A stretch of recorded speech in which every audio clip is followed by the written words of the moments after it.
कब याद आएगा परमात्मा, कब याद आएगा तुम्हारा एक लोटा जल, कब याद आएगी तुम्हें शिव महापुराण की कथा। जब तुम्हें उलझन आती है तब शिव याद आता है, जब तुम्हें तकलीफ आती है तब शिव याद आता है, जब तुम बहुत तकलीफ में अड़ जाते हो तब पड़ोसन से जाकर पूछते हैं क्यों, वो सीहोर वाले महाराज ने वो बताया था, वो कैसे करना चाहिए। तब तुम्हें याद आएगा कि शिव पुराण में मैंने ये सुना है, शंकर की कथा में मैंने ये स्मरण किया है, शिव की कथा में मैंने सुना है। मुझे तुम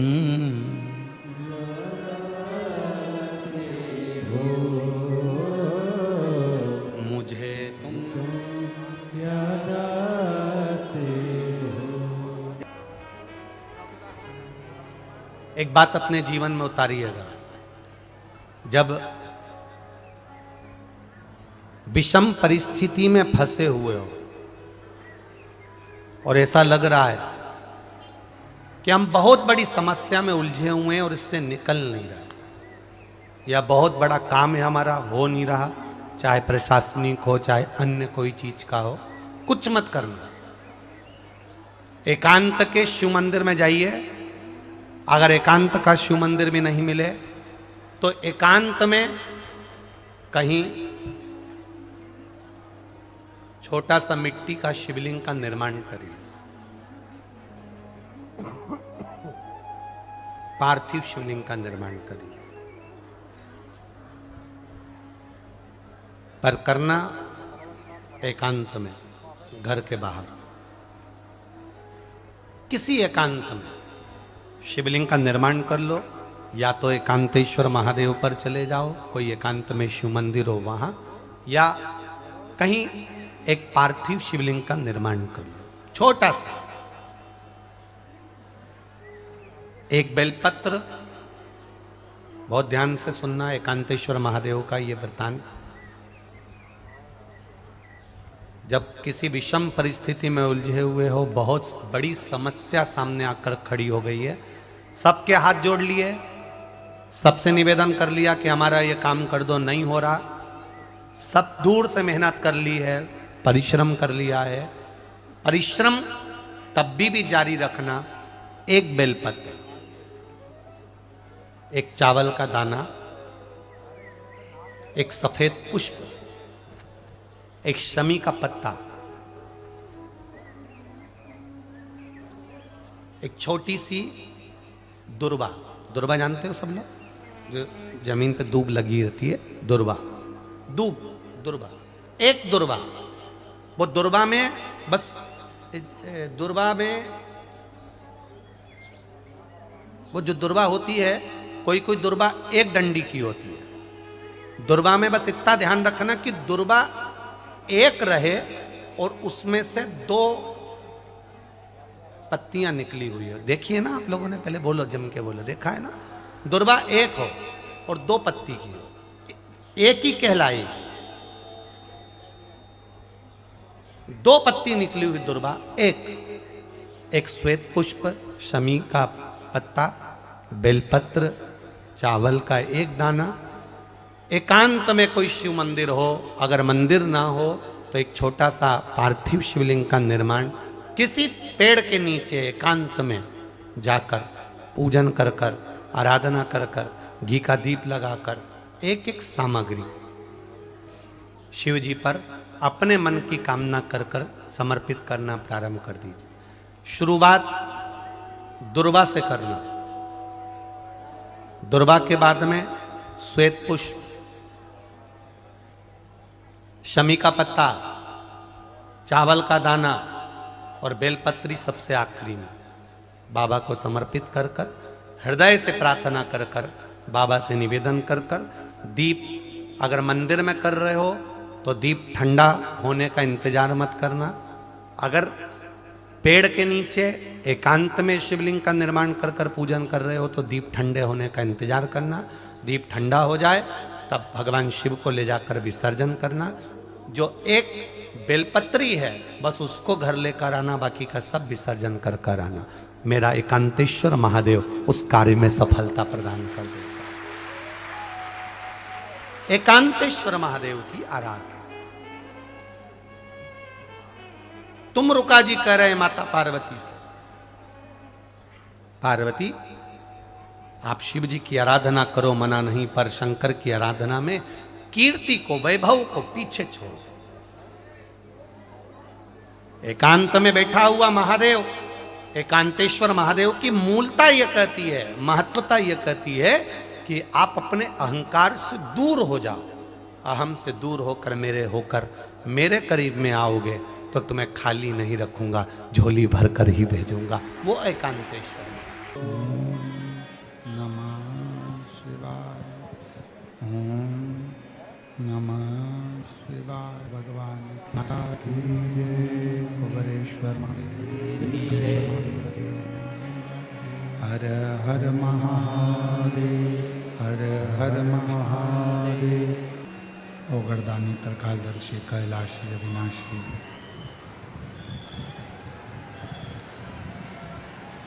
भगवान शिव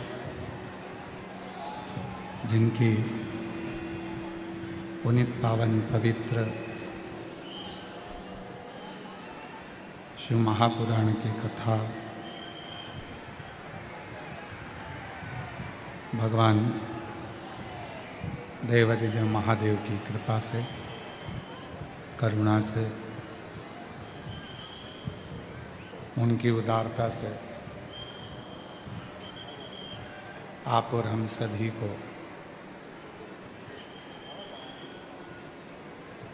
भुसावल नगर की इस पवित्र पावन भूमि पर श्रवण करने का सौभाग्य प्राप्त हुआ है। बड़े भाग्यशाली हैं सभी शिव भक्त जो इस पवित्र पावन शिव महापुराण की कथा को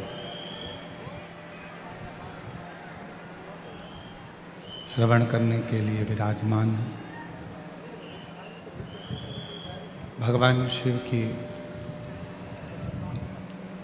ये पवित्र पावन अविरल कथा जो संपूर्ण जगत का कल्याण करने वाली है, पवित्र पावन शिव महापुराण कथा का लाभ लेने का सौभाग्य आप और हम सभी को प्राप्त हुआ है। शिव की कृपा से माँ ताप्ती के पावन तट पर आप और हम सब ये पवित्र पावन शिव महापुराण की कथा को श्रवण करने बैठे हैं।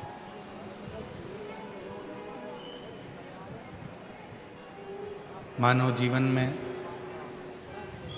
अपने मनुष्य देह को कृतार्थ करा है यजमान परिवार ने, जो भुसावल की इस पवित्र कथा के मुख्य यजमान का पद ग्रहण करे हैं।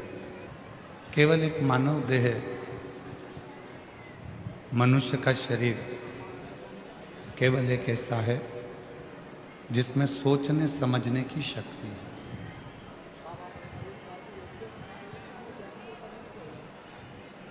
जिसमें विचार करने की शक्ति है, जिसमें सहन करने की भी शक्ति है, जिसमें अपनी विचारधारणा को समझने की भी शक्ति है। और वो है तो केवल एक मानव का देह है, मनुष्य शरीर, मनुष्य देह। क्यों? 84 लाख मानव, ये 84 लाख जो जीव की योनियां होती हैं, 83,99,999 योनियां पशु पक्षी की हो जाती है, जीव जंतु की हो जाती है।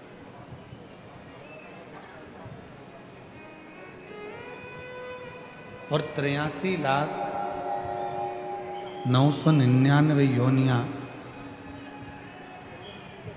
उधर का कनेक्शन या तो चालू नहीं है,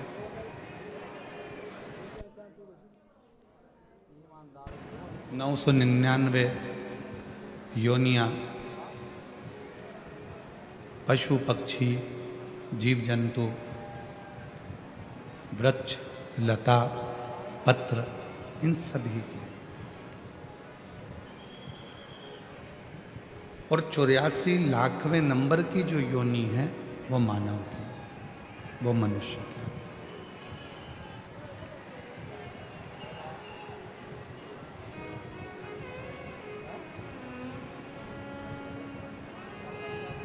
चौरासी लाखवें नंबर की जो योनि है वो मानव देह की, वो मनुष्य की। अब 83,99,999 योनियां पशु पक्षी जानवर जीव पतंगे वृक्ष लता, ये सारी योनियां जब कट जाती हैं निकल जाती हैं, तब ये 84 लाखवें नंबर की योनि आती है मानव की देह, मनुष्य का शरीर। तो क्यों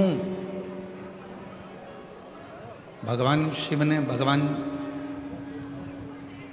विश्वनाथ ने आप और हमको मानव की देह देकर ये सोचना समझना विचार करना ज्ञान अर्जित करना और ज्ञान देना, क्यों शिव जी ने हमको ऐसा बनाया? केवल समझने की शक्ति, धारण करने की शक्ति, विद्वत्ता की शक्ति, ये सब देवाधिदेव महादेव ने मनुष्य को ही क्यों दी? क्योंकि आखिरी योनि है 84 लाखवें नंबर की यह योनि है मानव का देह।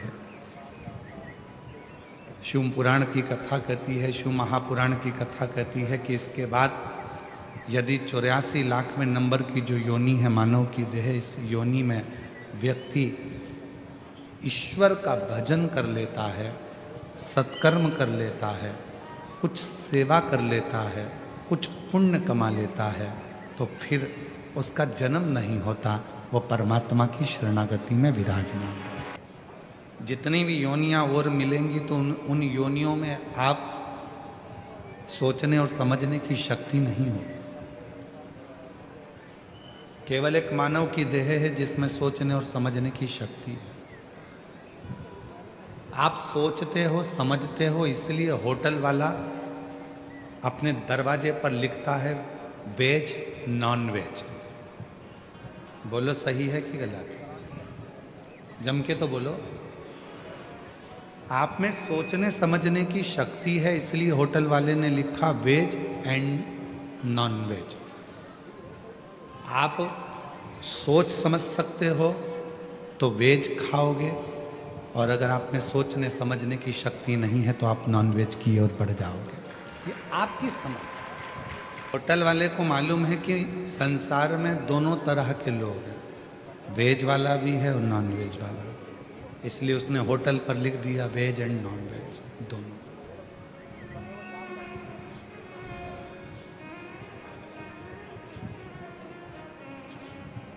एक शादी का मंडप भी है, शादी करोगे, एक अदालत भी है तलाक करने के।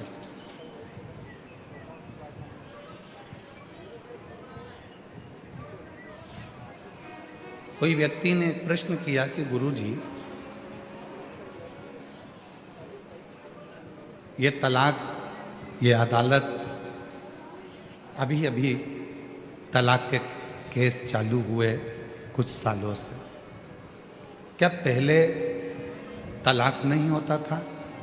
तो हम उनसे कहते हैं कि पहले तलाक की ज़रूरत ही नहीं पड़ती थी। पति पत्नी का आपस में इतना साझा हुआ करता था कि वो एक दूसरे के लिए मरने को तैयार हो जाते थे, पर अलग होने को तैयार नहीं होते। हमारे सनातन धर्म में ये तलाक की जो प्रथा है ये नहीं थी, ये दूसरे धर्म की है। 3 बार बोल दिया अलग हो गए, ये दूसरे धर्म की। हमारे सनातन धर्म में तो एक बार जो गठजोड़ा बनता है, बंधन बनता है, फिर वो अंतिम समय तक भी, आखिरी श्वास तक भी, अर्थी पर लेटने तक भी वो संबंध बना रहता है और वो आखिरी संबंध तक निभता है। उसको तोड़ा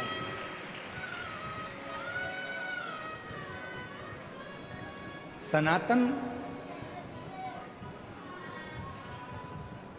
तलाक को पीछे रखता है, सनातन प्रेम को आगे रखता है, सनातन श्रद्धा को आगे रखता है, सनातन विश्वास को आगे रखता है। और आज इस व्यासपीठ से कहने में हम पीछे नहीं हटेंगे, भले किसी को बुरा लगे चाहे भला लगे। एक बात जरूर कहना चाहेंगे, दुनिया के जितने भी व्यक्ति हैं, दुनिया के जितने भी लड़के हैं, आज उनसे एक बात कहना चाहूँगा। दुनिया के जितने लड़के हैं उनसे एक निवेदन करना चाहूँगा, अगर तुम्हारी किस्मत में कोई शंकर जी की पूजन करने वाली, कोई शंकर जी का व्रत करने वाली कोई लड़की तुम्हारी किस्मत में अगर मिल जाए तो समझ लेना तुम्हारे जैसा कोई किस्मत वाला नहीं होगा, तुम काल के जाल से भी निकाल कर ला सकते। पत्र पढ़ा था, यहाँ पर एक भाई बहन आए थे जिसको डॉक्टर ने कह दिया था कि ये प्राण निकल चुके हैं, बॉडी घर ले जाओ। आप लोग उनका देखे भी थे, परसों के दिन की घटना। उस भाई ने कितना सुंदर बात कही। उसने कहा, गुरुजी ये मेरी पत्नी शंकर की भक्त है, इसलिए मुझे वो यमराज की कैद से भी वापस लेकर आ गई।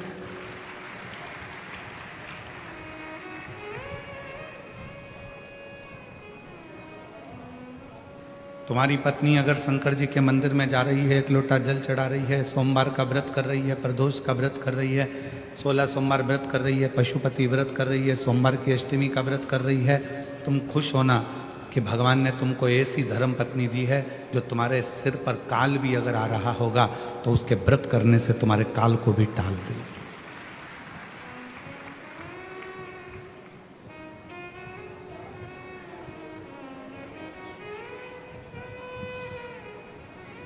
बहुत सारे एक कहाँ के वकील थे आशीष, एक वकील जो अपने को मिले थे हाई कोर्ट के, कहाँ के थे? महाराष्ट्र, सूरत। एक सूरत में एक वकील मिले थे, पति और पत्नी दोनों वकील। हाई कोर्ट के वो वकील हैं, गवर्नमेंट। जब वो हमसे मिलने के लिए आए तो हमने उनसे पूछा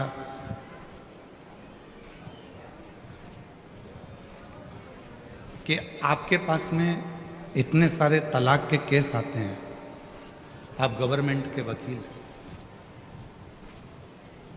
उसमें कितने लड़कियां ऐसी हैं जो शिव की आराधना करती हैं और उनको तलाक लेना पड़ रहा है? वो हाई कोर्ट का वकील सूरत के कहते हैं, मैं पूछता हूं क्योंकि मैं खुद शंकर का भक्त हूं, तो मैं लड़के से भी पूछता हूं क्या तुम शिव की पूजन करते हो? और ये बात हमने सूरत की कथा में भी कही है, अगर हो तो वो वकील का फोटो भी आपको मिलेगा उसमें। लड़की से भी पूछते हैं, वो वकील कहते हैं हमने लड़की से भी पूछा कि आप शिव की पूजन करते हो? तो कहा, गुरुजी जो लड़की शिव को एक लोटा जल चढ़ाती होगी, जो बेटी जो बेटा शंकर से लगाव रखता होगा, उसका जिंदगी में कभी तलाक नहीं हो सकता, क्योंकि वो शिव से इतना प्रेम करते हैं और शिव प्रेम परोसते हैं।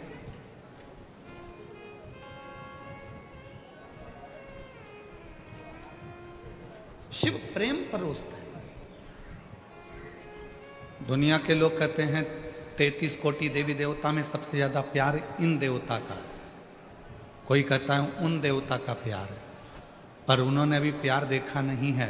शंकर जैसा प्यार और माता पार्वती जैसा प्यार दुनिया में कोई नहीं कर सकता। जो एक जन्म नहीं 51 जन्म माता पार्वती ने केवल शिव के लिए लिए और शंकर जी अपनी अर्धांगिनी के लिए कोई दूसरी शादी नहीं करे, करे तो पार्वती के जन्म का इंतजार करते रहे कि सती शरीर छोड़ी है, जन्म लेगी, पार्वती बनकर आएगी, पार्वती उमा बनकर आएगी, वो बनकर आएगी तो मैं उसको अपनाऊंगा, बाकी का किसी को नहीं अपनाऊंगा।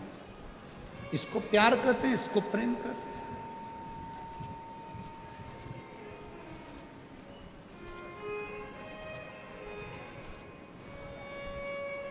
और नहीं तो आज का जमाना है, एक शादी इतना प्रेम भाव से शादी करी, तलाक हो गया, मालूम पड़ा थोड़े दिन बाद दूसरे से ब्याह हो गया। काय का प्रेम था, काय का स्नेह था। महाराज शिव से जब प्रेम होता, भगवान शंकर से जब आप प्रेम करते हो, स्नेह करते हो, जल चढ़ाते हो, पूजन करते हो, वो प्रेम इतना बढ़ जाता है, इतना बढ़ जाता है कि शरीर संत हो जाता है। फिर कोई भेद नहीं रहता, फिर कोई विवाद नहीं रहता, फिर आपस में कोई क्लेश नहीं रहता, फिर कोई झगड़ा नहीं रहता।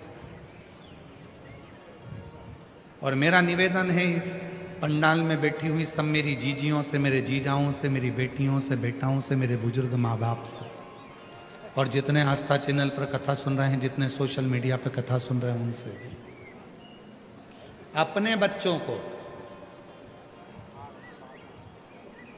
शिव जी के मंदिर की सीढ़ियां चढ़ाना प्रारंभ करो। अपने बच्चों को शंकर जी के मंदिर में एक लोटा जल चढ़ाने के लिए भेजना प्रारंभ करो। अपने घर के बच्चों को शंकर का दरवाजा दिखाओ। अगर तुम्हारे बच्चे शिव की शरणागति में रहेंगे और शंकर से प्रेम करने लगेंगे तो तुम्हारे बच्चों की जिंदगी कभी बर्बाद नहीं होगी, चाहे वो बेटा हो, चाहे वो बेटी।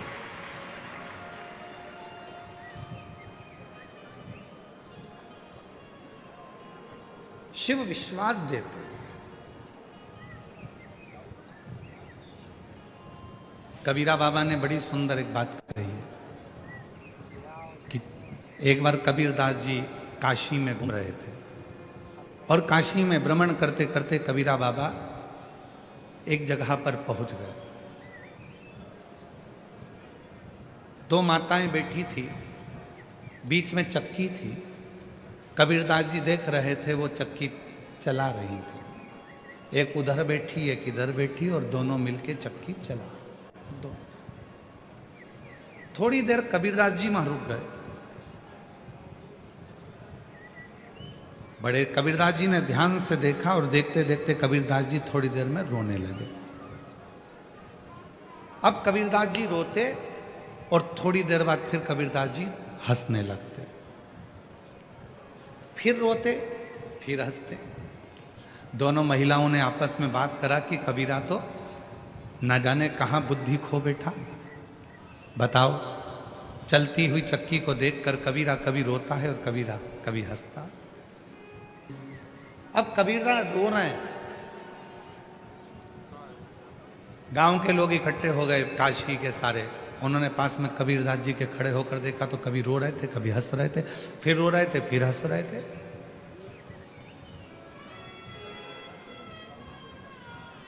अरे कबीरा, कबीरा को हिलाया। क्या हुआ, क्या चलती चक्की देखी नहीं थी कभी जिंदगी में? कबीरदास जी ने कहा चक्की तो बहुत देखी थी, पर जो आज देखी वैसी कभी नहीं देखी थी। तो कहा आज चक्की में क्या देख लिया? कबीरदास जी बोले चक्की में देखा कि गेहूं के दाने अंदर जाते हैं और वो चक्की चलती है और सबको पीस कर आटा बना देती है। इसीलिए रो रहे हो? हाँ। तो फिर हंस क्यों रहे हो? कबीरदास जी कह रहे हैं हंस इसलिए रहा हूं कि उन दोनों चक्की के बीच में कीला लगा है। दाने चक्की के दोनों पार्टों में जाते हैं तो पिस कर आटा बन जाता है, और दाने जो कीले के पास में चिपक जाते हैं वो पिसते नहीं हैं, वो वैसे की वैसे ही रह जाते हैं।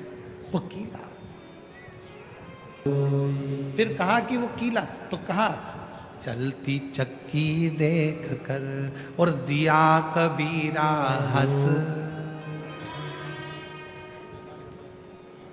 दो पाटन के बीच में और दाने रह गए फंस। अब कबीरा कह रहा है कि मैंने पाटे देखे, दो पाटों के बीच में दाने पिस भी रहे हैं और एक कीला लगा है, वो कीले के पास जो दाने आ गए वो पिसते नहीं हैं, वैसे कि वैसे रह जाते हैं। उसी तरह कबीरदास जी ने कहा, संसार के अंदर जो भी आया है, जिसने जन्म लिया है, वो संसार में, मोह में, माया में, काम में, लोभ में, तृष्णा में, वासना में, आसक्ति में, सब दूर पिसाता जाएगा, पिसाता जाएगा। परिवार में, नातों में, रिश्तों में, कुटुंब में, कबीले में पिसाएगा और पिसाकर पूरा चूर चूर हो जाएगा। पर समझदारी उसी में है जो कीले के पास में आ गया। कीला कौन सा? तो कबीरदास जी ने तुरंत कहा, वो ईश्वर, वो परमात्मा। और मेरे शंकर भगवान की शरणागति में, शिव की शरणागति उस कीले की तरह। एक शिवलिंग का दर्शन करेंगे तो एक गोल पिंडी के रूप में है, और जो उसके दाने जब कीले के पास आ जाते हैं तो पिसाते नहीं हैं। जो परमात्मा की शरणागति में आ गया, फिर वो संसार में कभी पिसाता नहीं है, वो बच जाता है, बच गया।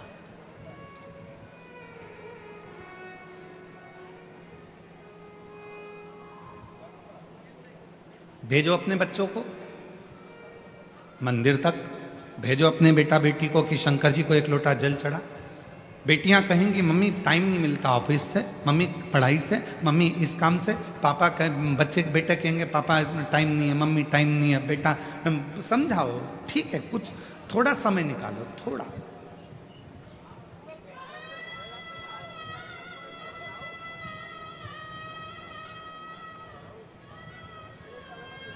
जब व्यक्ति बीमार होता है, एक्सीडेंट होता है, वेंटिलेटर पर पड़ा रहता है, उसके घर में पैसा भी होता है, रिश्तेदार भी होते हैं, खाने के लिए भी होता है,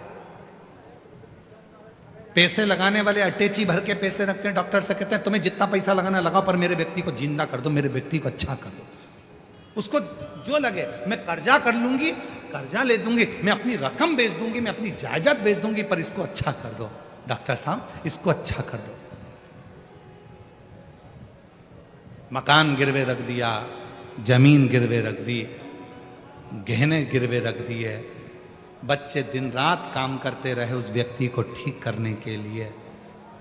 पर याद रखना, पैसा दवाई खरीद सकता है, पैसा पलंग खरीद सकता है हॉस्पिटल का, पैसा वेंटिलेटर खरीद सकता है, पर पैसा श्वास नहीं खरीद सकता। श्वास बढ़ाने की जवाबदारी तो वो प्राणपति परमात्मा भगवान शिव की ही है। धड़कने, श्वास कितनी देना है, कितनी प्रदान करना है, उसकी जवाबदारी उसकी है। पलंग खरीद लो, अच्छा हॉस्पिटल खरीद लो, अच्छे डॉक्टर खरीद लो, मुंबई से डॉक्टर बुलवा लो, तुम्हारी मर्जी पड़े तो सूरत से बुलवा लो, तुम्हारी मर्जी पड़े दिल्ली से बुलवा लो, विदेश से बुलवा लो, वो सब आएंगे, दवाई देंगे, खर्चा करेंगे, सब कुछ होगा। पर सब कुछ करने के बाद भी डॉक्टर कहेंगे कि उसके हाथ में कुछ है, हम मेहनत तो कर रहे हैं पर रिस्पॉन्स इतना मिल नहीं रहा।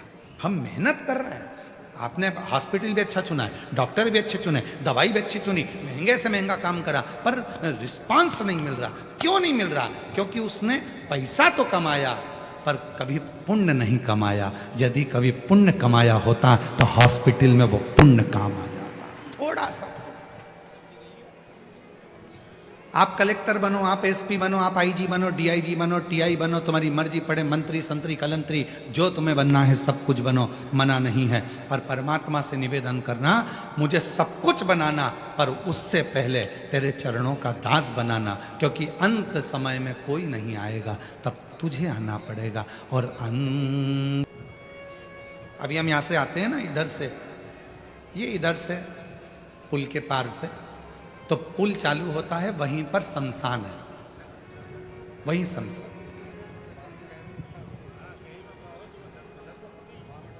जिस दिन कथा चालू हुई थी उसके दूसरे दिन भी हमने देखा था कि कोई का अंतिम संस्कार हो रहा था।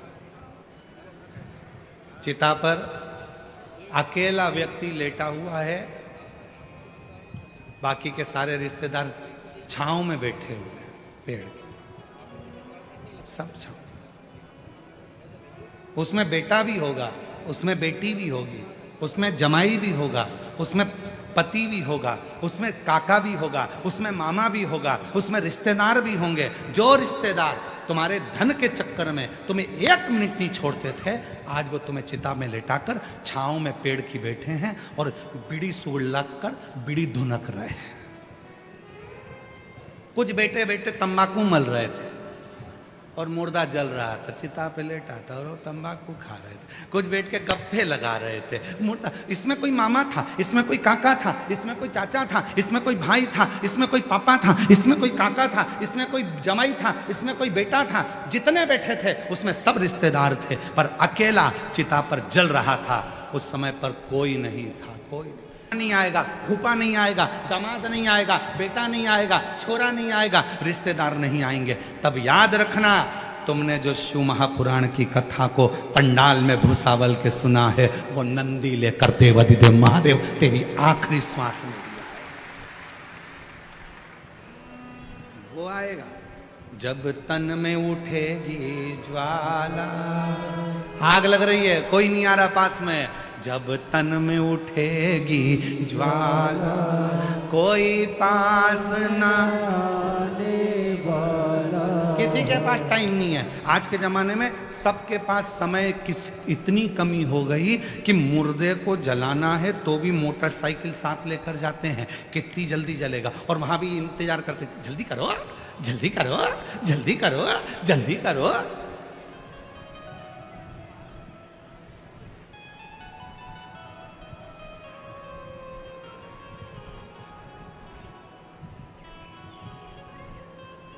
सब धरा का धरा पे, धरा की धरा रह गए। कौन है?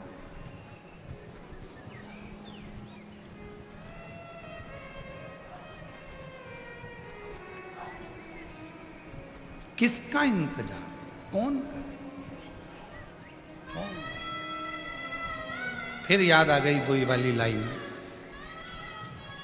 जो हमने पूना में भी गुनगुनाई थी और पहले भी गुनगुनाई थी। वही वही आपको आती है ना, सबको सब बोलना। एक लड़की है 7 साल की, जन्म से चल नहीं पाई, जन्म से बोल नहीं पाई, जन्म से सुन नहीं पाई, जन्म से समझ नहीं पाई। डॉक्टर ने उसको विकलांग का सर्टिफिकेट दे दिया, क्योंकि ना उसका पाँव काम करता है, ना हाथ काम करता है, ना विवेक काम करता है, ना बुद्धि काम करती है, ना बोलती है, ना सुनती है, पलंग पर पड़ी रहती है। मात्र 7 साल हो गए। मैं बेबाबाई काशीनाथ चांदने, ग्राम जामनेर, जिला जलगांव, मेरा मोबाइल नंबर ये है। मैं बेबाबाई काशीनाथ चांदने, ग्राम जामनेर, जिला जलगांव, मोबाइल नंबर ये। कहीं बैठी हो तो हाथ हिला सकती हैं।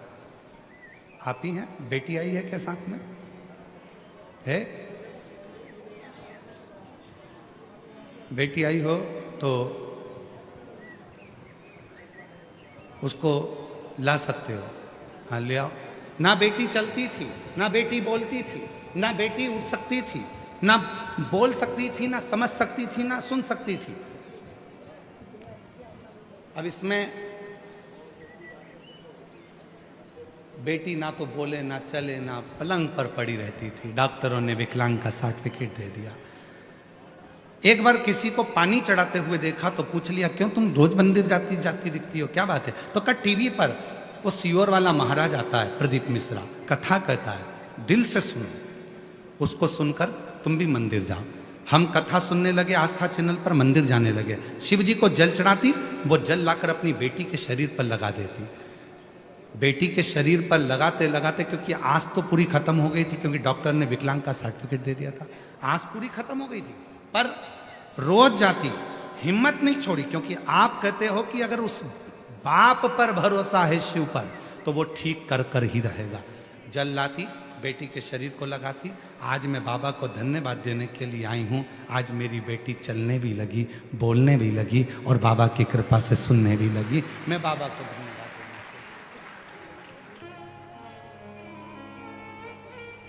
वो तो बहुत सारी ऐसी कथाएं होती हैं जिनमें बहुत सारे लोग बाल खोल के आ जाते हैं। पहले शिव पुराण में भी लोगों ने ये नया नाटक चालू कर दिया था, फिर हमने देखा कुछ नहीं होता।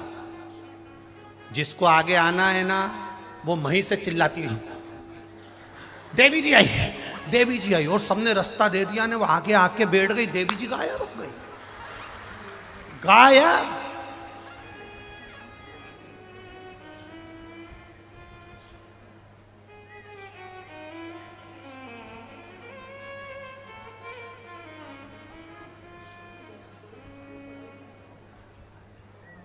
और कई लोग ऐसे उनके आगे नारियल भी फोड़ दिए।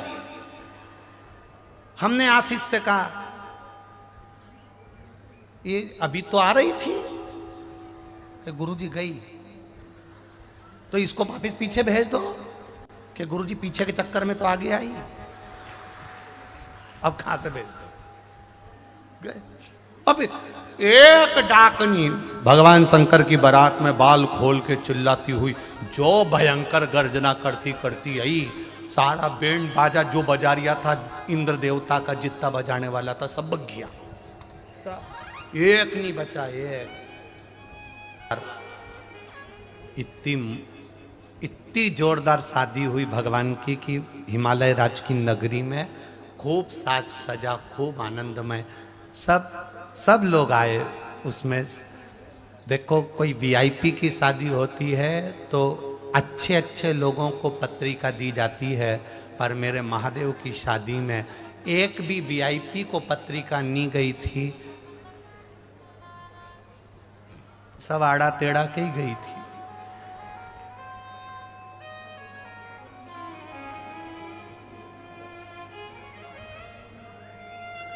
इसलिए शिव जी की कथा में भी कोई वीआईपी नहीं होता, शंकर की कथा में भी सब आड़ा टेढ़ा ही होता, कोई वीआईपी नहीं। जो ज्यादा वीआईपी बन के आता है ना, उनको तो आसन भी नहीं मिलता यहाँ। ये शिव की कथा है। जो ज्यादा बढ़िया जोरदार ने पल्ला पल्लू लई ने 2-4 पिन मिन टोच के आए और फिर ऐसा इधर ऐसा यूज करके आ गए तो कोई जगह ही नहीं मिले यहाँ। और एक बार वो तैयार होके आ जाए ना शिव पुराण में, और 2-4 बार आसपास वाली ने इधर खींचा उधर खींचा, तीसरी बार कहते मैं नहीं जाऊंगी दादा, अपने बस की बात नहीं है भिलाई में कथा सुनना, अपने बस की बात। तो यहाँ जो आए वो शंकर का भगत आए, यहाँ कोई वीआईपी नहीं आए, यहाँ तो सब शिव के गण आते हैं शंकर की भक्ति करने।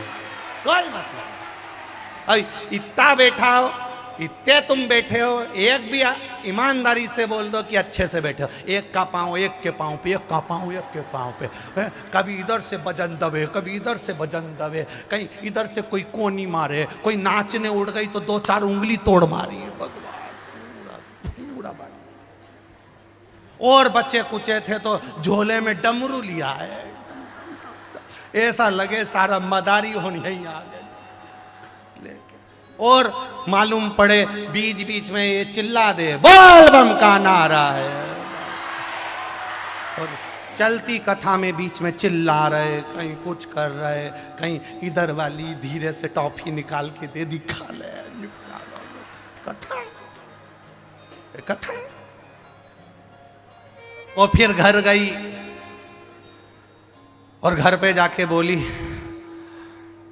पूरी युद्ध की भूमि से युद्ध जीत के आई हो, पूरी युद्ध की भूमि, तब पहुंची कथा।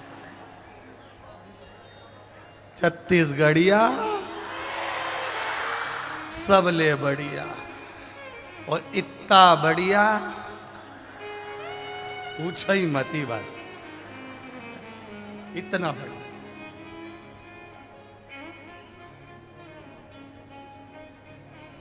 महाराज नंद बैठकर भगवान शिव की भक्ति का आनंद करते हुए बाबा देवाधिदेव महादेव से बैसाख के महीने में शिव पुराण की साक्षी में अपने दिल की बात कहिए, बाबा से प्रार्थना करो, जहां जगह मिल जाए वहां बैठो और दिल से बाबा से निवेदन करिए, बाऊ से करिए। अब मेरी बेटी गुरुजी अब पत्र देखिए, अब वहां बोलने लग गई, चलने भी लग गई और सुनने भी लग गई। गुरुजी मेरी बेटी को भुसावल के कथा पंडाल में लेकर आई हूँ, बाबा पर मुझे पूरा भरोसा था, मेरे बाबा ने ठीक किया। शिव ऐसा ही है। तुम्हारा भरोसा कितना है? निवेदन करूं आप सबसे,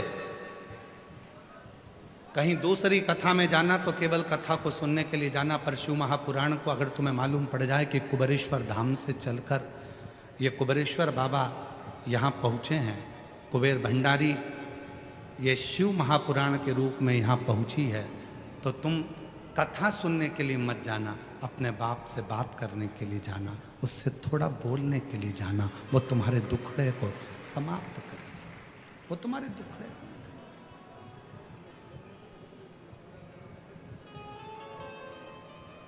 वो तुम्हारे दुखड़े को समाप्त करे। जो पलंग पर से नहीं उठी, जो कभी बोल नहीं सकी, जो कभी चल ना सकी, जिसका शरीर ही काम ना करे, जिसको विकलांग का सर्टिफिकेट दे दिया जाए, वो कैसे चलेगी, कैसे बोलेगी, कैसे सुनेगी? उस परमात्मा पर करो भरोसा, उस पर। और आज कितनी खुशी होगी जब भले अवस्था बढ़ गई पर चलना फिरना चालू हो गया, बोलना प्रारंभ हो गया। दुनिया की कितनी बड़ी खुशी उसको प्राप्त हुई होगी, जरा विचार करिए, विचार। एक बहन ने तो ढोल भेजी है मेरे को, ढोल।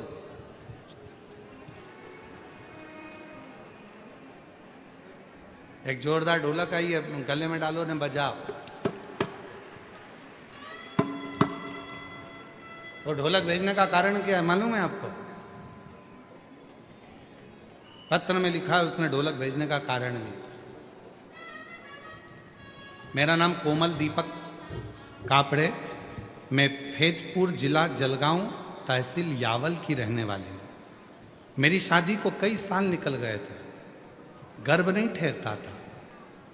जितने लोग मिलते थे वो केवल मुझे अपशब्द कहते थे, ताना देते थे, और पूरे मोहल्ले में मेरे लिए गली गलत बात कहते थे। इसे ढोलक पीट पीट के कहते थे कि ये तो बांझ है, इसको औलाद नहीं हो सकती।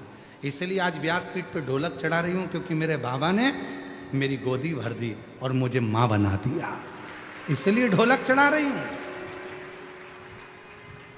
लोगों ने ढोल पीटा था कि ये कभी माँ नहीं बन सकती, ढोल पीटा। अब हम भी ढोल पीट रहे हैं, अब तो बन गई।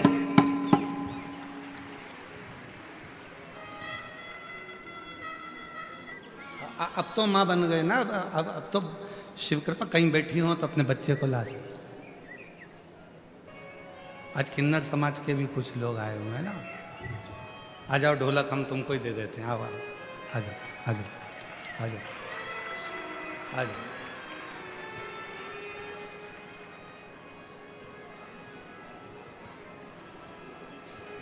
पधारो पधारो। शिव जी के परम भक्त हैं। प्रथम सृष्टि में किन्नरों की सृष्टि का गुणगान शिव महापुराण में मिलता है।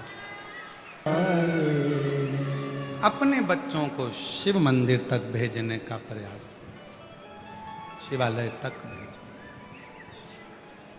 जब घर के बच्चे शिव मंदिर तक जाएंगे, शिवालय तक जाएंगे, शिवालय तक पहुंचेंगे, तो याद रखना वो बच्चे फिर कभी जिंदगी में किसी दूसरे के आगे उनको हाथ फैलाने की जरूरत नहीं पड़े।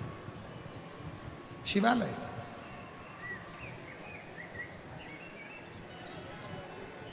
शिव तत्व में उनको रमने दो। शिव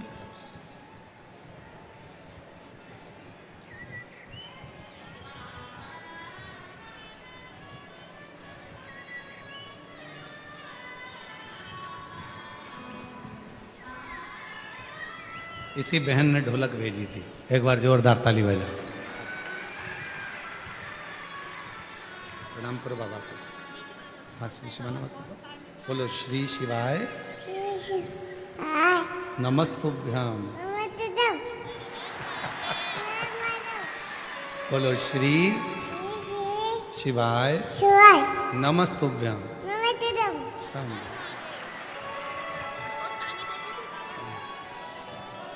जी जी कह रही है, इतना ताना देते थे गुरुजी, लोग अब शब्द कहने में पीछे नहीं हटते थे।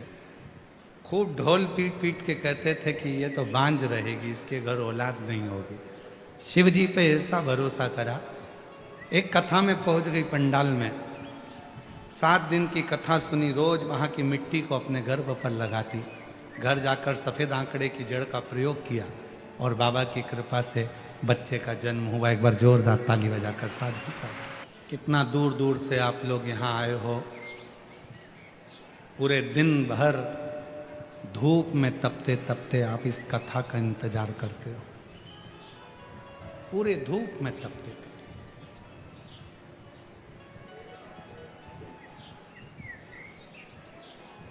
इस मन को परमात्मा तक लगाने का प्रयास करते हो कि कैसे भी शिव हमारे मन की बात को सुने, श्रवण धारण।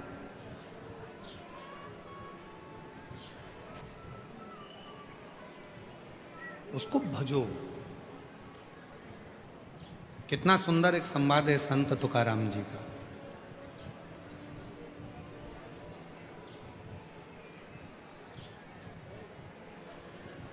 और आप लोगों तो भुसावल नगर के हो, ताप्ती पुराण में माँ ताप्ती के तट पर भुसावल की बड़ी महत्वता आई है।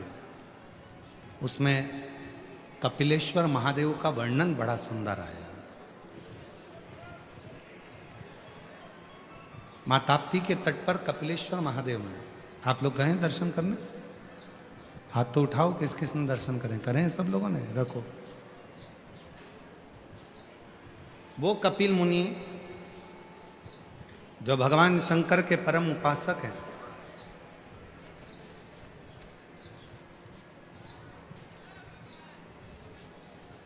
वो कपिल मुनि जिनके आश्रम में ले जाने के लिए स्वयं शंकर भगवान ने गंगा को अपने मस्तक पर धारण किया, वो कपिल मुनि जो अपनी माता देवहूति को ज्ञान उपदेश देते हैं, और वो कपिल मुनि जो निरंतर शिव साधना में डूबे रहते हैं, उन कपिल मुनि ने मां ताप्ती के तट पर बैठकर भगवान शंकर की जब साधना करना प्रारंभ करी थी, तो भगवान शंकर ने यही भुसावल क्षेत्र में मां ताप्ती के तट पर स्वयं प्रकट होकर कपिल मुनि को दर्शन दिया। वो कपिलेश्वर महादेव आज भी विराजमान है भुसावल नगर में, भुसावल क्षेत्र में।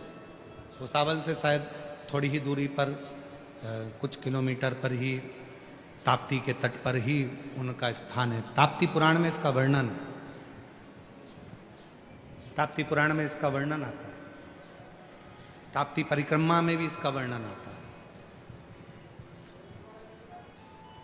तो जरा विचार करिए कि भुसावल की भूमि कोई साधारण भूमि नहीं है। यदि भुसावल नगर को देखा जाए तो दुनिया में भुसावल को यदि केवल देखा जाए तो भुसावल के चारों कोने में चले जाओ, चारों दिशा में चले जाओ, भुसावल के चारों कोने में, जैसे भारत भूमि के 4 कोने पर 4 पीठ बने हुए हैं, 4 कोने पर 4 देवस्थान बने हुए हैं। इधर रामेश्वर है, उधर बद्रीनाथ है, उधर द्वारका है, उधर जगन्नाथ है, उसी तरह जैसे इधर केदारनाथ हैं। तो ये जैसे 4 स्थान अलग अलग भारत की भूमि को सुरक्षित रखते हैं, वैसे भुसावल की भूमि को भी भगवान शंकर के 4 ऐसे प्राचीन मंदिर भुसावल के 4 कोने में हैं, जहां पर भुसावल को सुरक्षित रखते हैं। स्वयं शिव प्रकट है।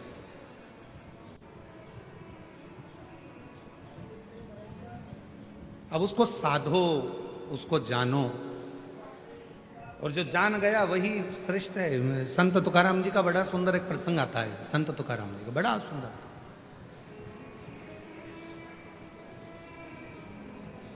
संत श्री तुकाराम जी बैठे हुए थे अपने कीर्तन आनंद में, और भगवान देवादिदेव महादेव मां पार्वती के साथ में, जगज्जननी जगदम्बा के साथ, मां आद्य शक्ति पार्वती के साथ में भगवान देवादिदेव महादेव विराजमान।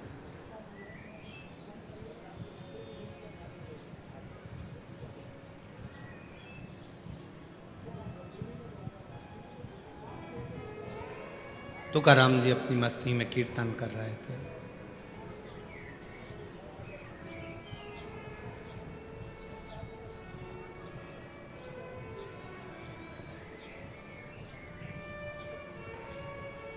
भगवान देवाधिदेव महादेव पार्वती के साथ में विराजमान थे।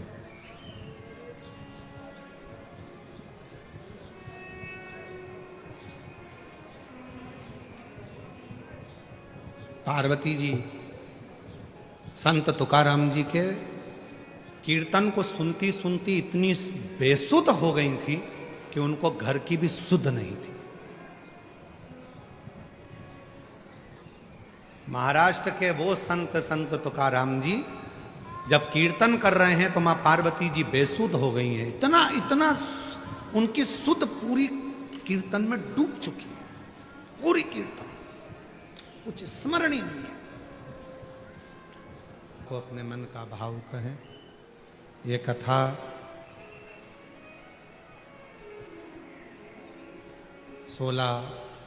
मार्च तक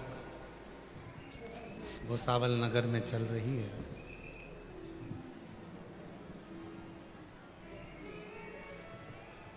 बहुत गर्मी पड़ रही है। मन में आता है कभी कभी कि दिन में कथा की जगह यदि यही कथा सुबह सुबह बाज दे तो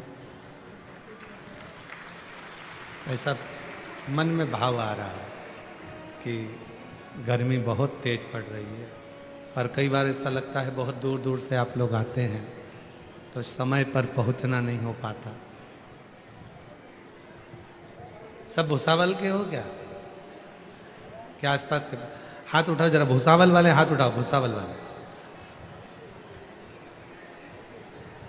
रख लो नीचे। अब जो भुसावल के बाहर के हैं वो हाथ उठाओ जरा। आधी कमरिया पे साड़ी, भुसावल की बारी, रख लो नीचे।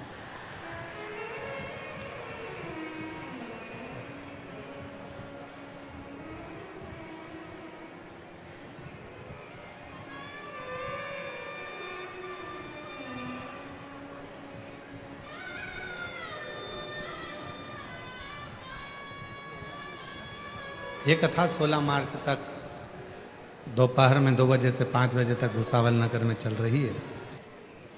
आपको जहाँ जगह मिले वहाँ बैठकर बाबा से अपने मन का भाव कहिए, दिल से प्रार्थना करिए, विनय करिए, निवेदन करो बाबा को, अपने मन का भाव कहिए, प्रार्थना करिए।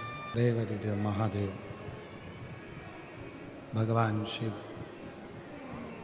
ओगड़दानी, त्रिकालदर्शी, कैलाशी, अविनाशी भगवान शिव की कथा कर रहे हैं।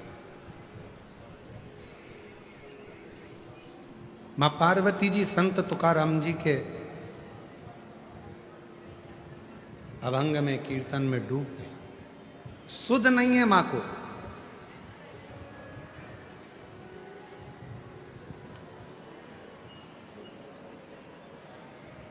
नंदी ने अपने गले में पड़े हुए घंटे का नाद किया तो भी पार्वती जी की सुध नहीं बनी।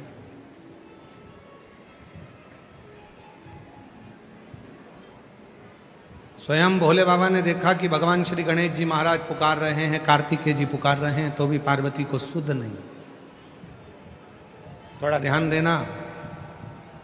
भारत की भूमि के संत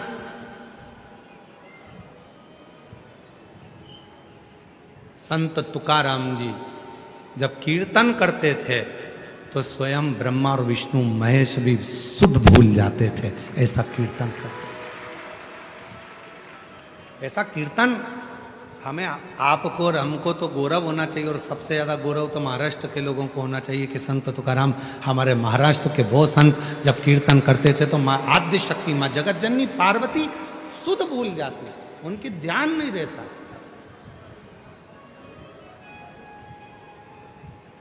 भजन गा रहे हैं, माता का सुध नहीं है, माँ पार्वती जी सुध भूली। भगवान भोलेनाथ जी ने डमरू का नाद किया तब पार्वती जी की सुध गई। उठी, शिव जी के पास पहुंची।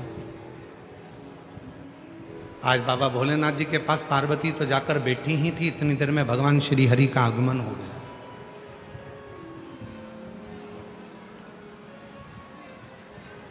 और भगवान श्री हरि का आगमन हुआ, नारायण आए। शिव जी ने भेंट करी भगवान नारायण से। पार्वती जी के चेहरे पर एक अलग सी चमक थी। कहते हैं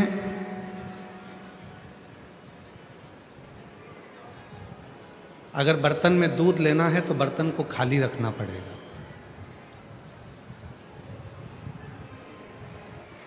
तुम्हारी जो पानी की बोतल है उसमें अगर पानी भरना है तो पहले बोतल का पानी खाली करना पड़ेगा, तब तो दूसरा पानी भराएगा। और अगर भरी हुई बोतल है और उसी में तुम पानी डालते जाओगे तो वो पानी तो नीचे गिर जाएगा। पात्र खाली होगा तो उसमें कुछ भर सकते हो। शिव महापुराण भी यही कहती है। शंकर भगवान की यदि कथा सुनने के लिए आप भूसावल नगर में कथा सुनने के लिए आए हो या आस्था चैनल पर कथा सुन रहे हो तो पहले अपने मन को अहंकार से खाली करो, काम आसक्ति से खाली करो। जब ये मन खाली होगा तब इसमें शिव महापुराण की कथा भराना प्रारंभ होगा, तब इसमें भरा। अब हमने इसमें तो पहले से ही इतना सारा ना जाने कौन कौन सा कचरा भर के रखा है।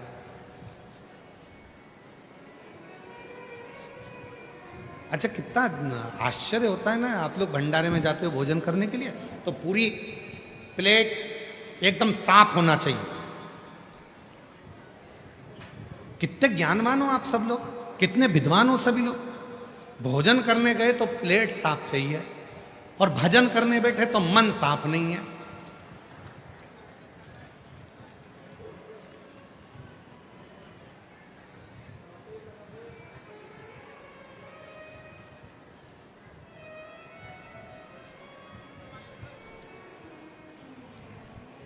आप लोगों में से कितने लोग हैं जिनको कच्ची रोटी अच्छी लगती है? किसी को कच्ची रोटी अच्छी लगती है क्या? नहीं। कच्चा सीरा, कच्ची पूरण पोली जम के तो बोलो नहीं। जब तुम्हें कच्ची रोटी पसंद नहीं है, जब तुम्हें कच्चा सीरा पसंद नहीं है, जब तुम्हें कच्ची पूरण पोली पसंद नहीं है, तुम्हें कच्चा बड़ा पाव पसंद नहीं है, तो भगवान को भी कच्चा भगत पसंद नहीं है। उसको पक्का चाहिए, एकदम मजबूत पक्का। ये मेरा है, पका हुआ है। सब त्याग कर व्यर्थ की बातों में रहो, परिवार में, कुटुंब में, नातों में, रिश्तों में सबके साथ रहो, पर मन उस ईश्वर में लगाकर अपना कार्य पूर्ण करो। रखो।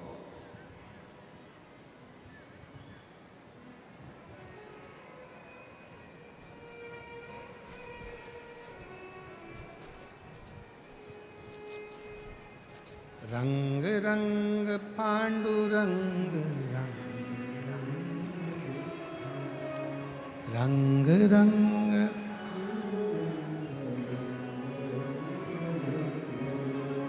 भगवान की भक्ति करने के लिए शिव महापुराण की कथा कहती है पात्र को खाली रखो, मन को साफ रखो।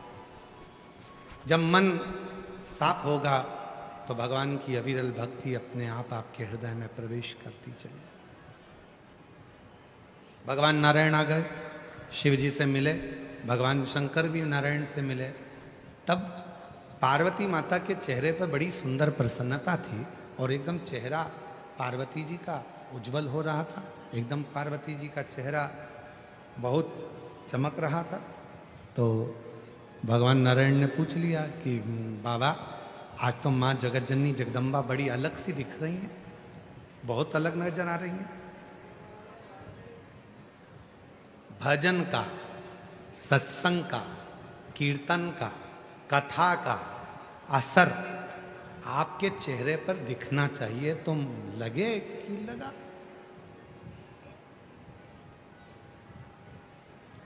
शिव महापुराण की कथा सुनकर जब यहां से जाओ और तुम्हारी बहुएं या तुम्हारे घर के लोग तुम्हें देखकर कहें आज अम्मा कुछ बदली बदली दिख रही है, तो समझो कि कथा का असर हुआ।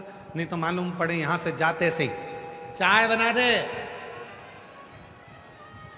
मम्मी दूध खत्म हो गया,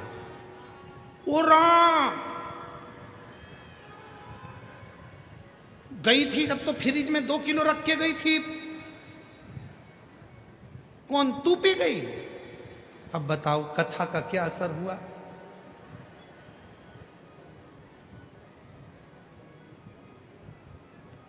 चल रहने दे। अच्छा